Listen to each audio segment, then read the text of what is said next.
Politique, le Premier ministre François Bayrou estime, dans des confidences à la presse dominicale, que le blocage du pays le 10 septembre, prôné par des groupes sur les réseaux sociaux, ne peut être la réponse à la crise budgétaire, tandis qu'un de ses ministres dénonce le cynisme de LFI qui soutient ces appels. Tout le monde a le droit de protester, mais je ne crois pas que, devant une telle crise, la réponse des Français puisse être de bloquer le pays, a-t-il déclaré dans des propos rapportés par la Tribune dimanche. Le pays est devant de grands risques, tiens, nous allons le bloquer.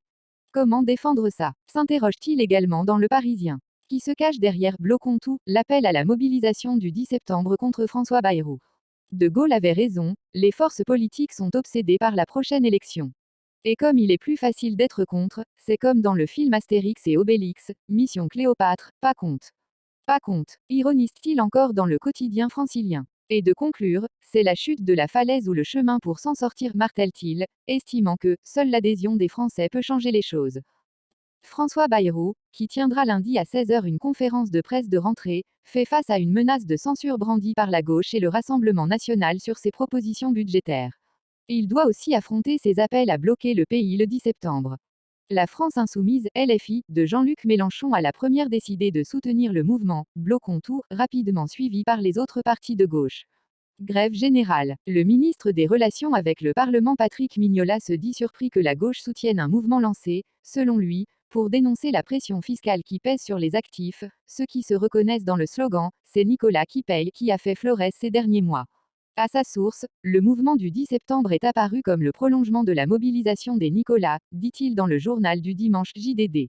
Je ne peux que m'étonner que Jean-Luc Mélenchon, qui propose exactement l'inverse, s'en soit autoproclamé le leader, c'est à la fois l'expression d'un immense cynisme et de son incontestable talent pour la récupération, a-t-il déclaré. Jean-Luc Mélenchon a souhaité, lors des universités d'été de son mouvement, que les actions du 10 septembre se transforment en grève générale. François Bayrou, qui propose des économies budgétaires de près de 44 milliards d'euros en 2026, espère que le dialogue avec les formations politiques et le débat parlementaire puissent encore lui permettre d'échapper à la censure. J'ai dit que j'étais prêt à entendre d'autres propositions. Mais la seule chose pour moi qui n'est pas possible, c'est qu'on renonce à la prise de conscience et à la volonté de sortir du piège infernal dans lequel nous sommes, celui du surendettement, a-t-il confié à l'AFP. Plus dans politique. Le gars venait juste de manger 3 seaux de KFC avec Vlad, le gouverneur de Californie s'attaque à Donald Trump en reprenant ses codes. BFM TV. Prisonnière pendant 6 ans, d'anciennes détenues ukrainiennes racontent l'enfer des geôles russes. RFI.